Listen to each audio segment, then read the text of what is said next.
You've got Andretti cars in the second row, ready to go racing from Barber Motorsports Park. Let's go, Indy NXT by Firestone. And round two, the black car of Rasmussen getting the early jump. Siegel, green and black, right behind. Foster comes through in third, a little lockup. They all get through the first corner safely. And this is where it's really interesting, setting up the exit of turn 2 all the way down to turn 5. Your best passing opportunity, heavy on the brakes, squirrely over that crest in turn 4 for these guys. Look at Toby Sowery, that white and green car. Hasn't done one of these races in a year and a half. He is trying to make up some spots. And he's going to get a position in 5. And despite going 3 wide, lots of respect, lots of room for each other. Gets really tight trying to go 2 wide for Jagger Jones there in turn 8. Kiffin Simpson is able to hang on after going hard over the curbs, but everyone keeps it straight and in line, and they head down the backstretch.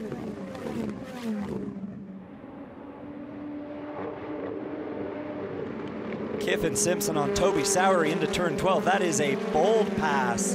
Toby Sowery has been out of a race car for quite a few weeks. Said he had to knock the rust off, but was pretty quick in practice on Friday. He made his debut here at USF 2000 back in 2017. Toby Sowery won the first race for HMD in 2019 in this series, was mostly full-time in 21, stepped out of the car, didn't race much last year. He did a radical race and won last fall, but that's it in almost a year and a half. And for him to qualify in the upper half of this talented grid is really impressive. That's why people think so highly of Toby Sowery, the 26-year-old from England. Kiffin Simpson with the late dive on Hunter McElroy. Contact, spinning the 27 Andretti Autosport car of Hunter McElroy. Kiffin Simpson threw the late lunge in there. We'll see if that engine... Hunter McElroy trying to get that car rolling again, trying to figure out how to get the car fired up and back on track. Oh boy, one of the championship favorites who had to come after a rough start to St. Petersburg in qualifying to get going, and did salvage a 5th, and today he's going all the way to the back. And let's see this again. Kiffin Simpson versus Hunter McElroy. Simpson with the late dive there in 5. And he shows up to the corner late. He's trying to back out. I think just doesn't get it done. Right front to left rear. Contact, spins Hunter around. And then the little extra banging on each other.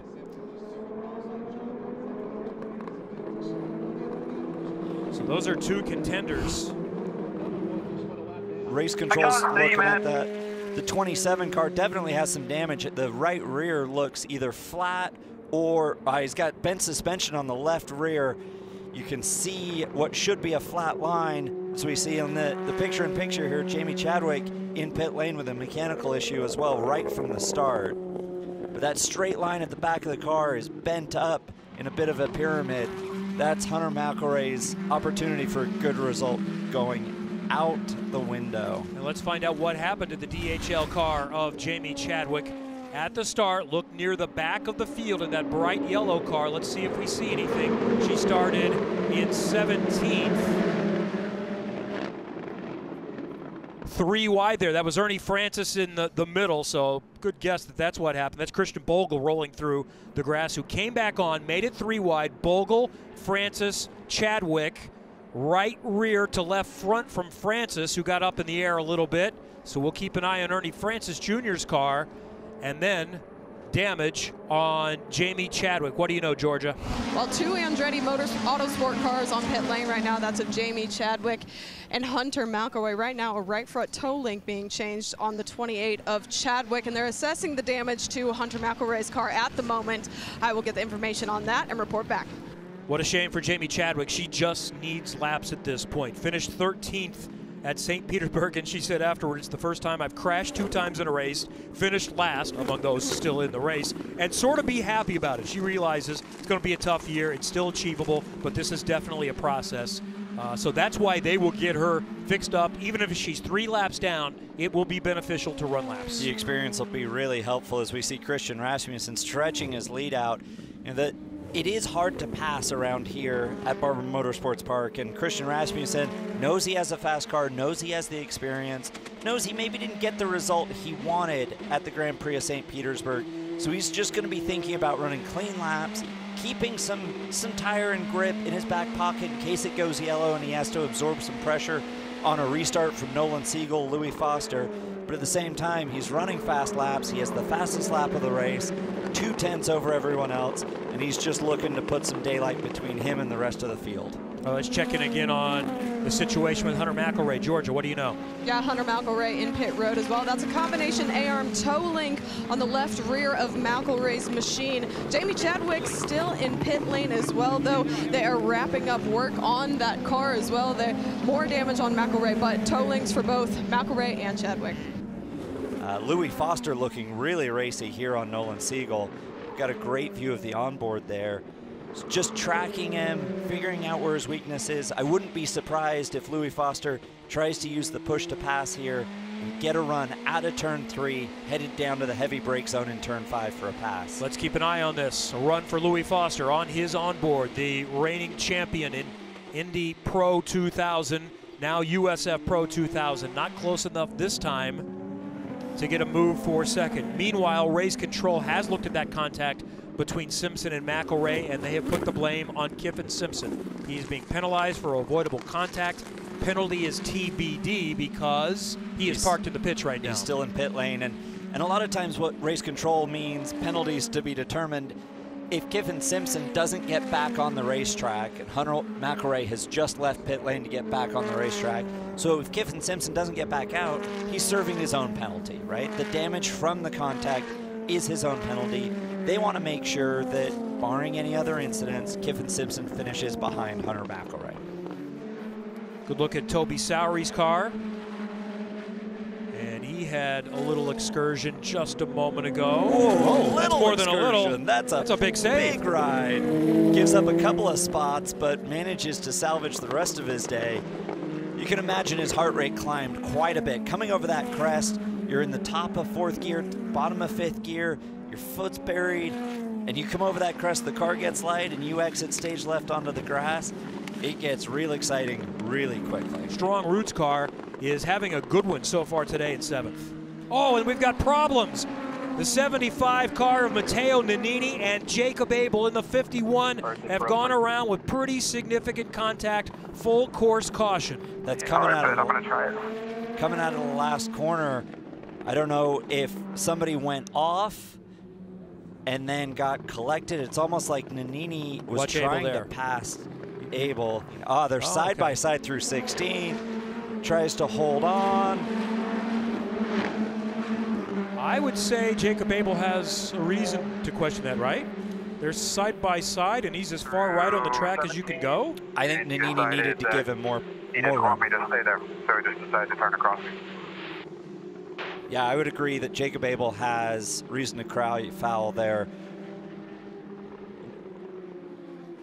Now, the other argument of that would be when you are on the outside exiting a corner, you do so at your own risk. However, Nannini starts giving Abel room, but is pointed to the normal racing line. And like the replay we had looking down the front straight, this view here, he starts there, and then he just opens his hand and drives across. Now, it is front wheel to rear wheel. I'm glad I'm not in the steward's office to make this call, Kevin. That's a really challenging call to make. His dad, PJ, ran a similar livery in the 2004 Indianapolis 500. All right, they'll start working back up the pace through turn 17. It's green again. Indy NXT by Firestone. Rasmussen started the race in commanding style. Single file through turn 1. Siegel, Foster, Frost. Little challenge and a look for Toby Sowery in the green and white car on Josh Green. Nothing happening there. I think Daniel Frost got a great run out of turn 3. He could be looking to challenge Louis Foster down into turn 5. That heavy braking goes to the outside. Foster trying to hold on to the inside. Daniel Frost with the outside move. They're going to go side by side out of 5. Louis Foster going to be able to make the comeback into turn 8. Daniel Frost defends. It's his right. Foster will back out. And now Frost goes off, loses the position back. Well done by Louis Foster to force the mistake. And Toby Sowery got clear of Josh Green there and moved up and thinks, Well, if these guys come together, I'll be here to pick up the pieces. That battle is not done yet, and now it's moved a little further back. Here's a replay looking on the onboard from Louis Foster. Louis Foster got a decent restart, but Daniel Frost sent it through turn 1. And as he came out of turn 1, got through turn 2, Daniel Frost off the track. Toby Sowery, Josh Green, both going past. Nope, they're going to try and go side by side. Head down, buddy. Yep, now it's time to refocus. After you had a mistake, James Rowe is going to look at the outside in the blue Top Con car, lock him up a little bit, try to hang on, can't. And trying to do the over-under, get a better exit out of turn 5. Daniel Frost trying to hold on the inside. James Rowe gets the move done. Clear. Well done by James Rowe. See, Daniel Frost, that could have been a huge off. He was loose at turn in. The car was trying to rotate on him, gathers it up, only loses the 2 spots, and then James Rowe is able to make the pass around in turn 5 with that over-under. You know, it takes a minute to catch your breath, settle back in, figure out what you've got. If you've been offline, online, you've got to clean those Firestone tires up, get the grip back, get the temperature and the pressures back where you want them as well. By the way, the penalty on Kiffin Simpson for that early contact with Hunter McElroy, he is back on track now. Simpson is 9 laps down, but he has been given a drive-through penalty for the incident responsibility. So we are being told by race control, what that communication we were hearing is apparently James Rowe was being told to give up spots for blocking, and that's what he was asking. Where should I do it? What's the best place to do it? That makes sense. That's why it didn't look like such a late dive into turn 5. Yeah. James Rowe cracked the throttle. Yeah, I was thinking that looks pretty easy, and it was for a reason. But now James Rowe will go back to work and try to get that position back. So Frost has recovered a bit. As Georgia mentioned, from 8th, he was briefly in 3rd, not officially, but just for just a few moments. Has run in 4th much of the time, and now settling in back in 6th, and we know he can be quick. So there's Kiffin Simpson, who is out of the car. He has been DQ'd for not following instructions. Did not serve the drive-through. But as he's behind Nolan here, what you're going to want to watch is his hands and how much he's chasing the car. This 8, 9, 10 complex coming up with the museum. Watch how much his hands bounce and his head bounces as he bounces through these curves. Right there. Almost, oh, and he goes off. We're going through a ride through the gravel into the wall for Louis Foster. The broadcaster's curse strikes again as we go full course yellow. You see it again. Oh, and he had a similar result at St. Pete. He had a little bit of a loose moment early. Oh. That skipping across the gravel, especially when you're not slowing down as much as you need to, you know it's not going to end well, and then the thunk at the end just adds insult to injury. So 14th at St. Pete and maybe 15th in this race here, depending on who can finish. All right, we talked about Kiffin Simpson being DQ'd. Georgia has caught up with the young driver. And Kiffin Simpson, it looked like when you hopped out of the 21, you were pointing at your ears. Was that radio communication that stunted your knowledge of the disqualification? Yeah, I wasn't hearing what my engineer Alex was saying, unfortunately, so every time I would go by, I would radio back to him, what are you saying? And he couldn't hear me either, so that didn't help things. So yeah, just really unfortunate, because this car was really quick today. So yeah, it is what it is, but yeah, bummer. Now the push-to-pass system is literally a button on the steering wheel that these drivers can use as they're going red to clean up this incident. So they're going to a red flag to try and get some sort of a restart. It's taking a little longer to get Louis Foster's damaged car out of the way. They will bring all the cars to pit lane. They will stop, and then... Oh, the tow truck is stuck. Oh, is that the problem? I just saw wheels spinning on the back of the tow truck. With all the rain overnight, there's been a little bit of extra mud, and so that's going to slow things down. It's going to really matter that these drivers get as much temperature and pressure into those Firestone tires, get those brakes up, so when the green flag flies, they're ready to go racing. And it looks like we've got a small issue. Jagger Jones' Indy NXT car did not fire on pit lane. That's the Cape Motorsports crew coming to his attention, so he is going to go to the back of the line, and they are going green first time by, so there is no time for him to be able to catch up. Oh, you see the anguish there. Jagger is having really strong day. He was running in 8th position, and remember, he made the jump up from USF 2000, so he was one of those also looking to just gain experience, and he was having a good day here. And he is not going to get his position back because there's no chance to catch back up. Going green this time. Pace car is speeding away. Rasmussen, Siegel, Sowery from HMD. And Green also from HMD. That's the top 4. Top 5, Frost also. The top non-HMD car is James Rowe in 6th. Green again. Sowery trying to get heat in the tires, running in 3rd. No change up front. They go through single file. Josh Green had his hands full there. Daniel Frost, we knew how aggressive, we saw how aggressive he was on the last restart. We'll see if he tries to make a move on his teammate down into turn 5. Nose to tail. He's to the inside. He's looking. Frost in the pink and white car trying to hang around the lawn side. A green, I should say, rather, and then Frost in the orange and white car is not going to get the spot.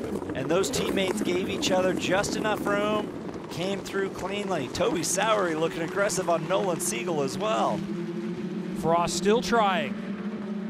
Anam Ahmed back there in the Cape car in 6th, hoping those teammates tangle a little bit, gives him a chance. And Ahmed gotten past James Rowe in that Andretti car to move up to 6th. A great run for that Cape Motorsports car. Doing a great job absorbing that pressure as we get the white flag for Christian Rasmussen one more time around the Alabama roller coaster. And Rasmussen continues to gap up a 2.5 seconds. Siegel is just trying to hang on to that 2nd spot. Sowery's in position for a podium. How much will he push the issue?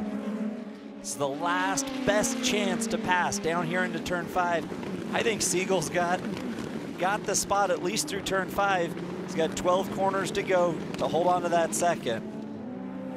Daniel Frost still looking to try and find a way past Josh Green for 4th. And it's not sorted further back either for other positions. Important points paying position, still very early in the season in round 2. Rasmussen's got this in hand. He's just gonna settle in and bring it home cleanly. Christian Rasmussen won the first 2 steps of the ladder system to IndyCar in USF 2000, Indy Pro 2000, and there is Big a crash. launch, and Daniel Frost is going to take out Josh Green. 2 teammates come together on the final lap of the race and give up top 5 positions, and that is going to shake up things. Ahmad moves up to 4th, Rowe into the top 5. Meanwhile, out front, Christian Rasmussen wins at Barber Motorsports Park to take over the early championship lead. Oh, Green sees him coming, gives him room. Daniel Frost kind of out of control there, I have to say. Hits that curb, bounces off, front tires in the air, makes contact with Josh Green. Well, that's under review. And it will be up to race control after the finish to see what can be done about that. They are going to be scored in 9th and 10th. So potentially you could see a position flip for there. Not totally surprising for that to be under review. But how about the podium sweep for HMD? They were in line for top 5, but at the checkered, they swept the podium. Christian Rasmussen, 18-year-old Nolan Siegel, and Toby Sowery, who hasn't raced a whole lot of anything in the last 1.5 years, coming out, 2 practice sessions, qualifying, standing on the podium. Hi folks, Lee Diffie from NBC Sports here. If you truly enjoyed what you just watched, you can get more news, interviews, and highlights by subscribing to the Motorsports on NBC YouTube page. You can get it all, so go for it.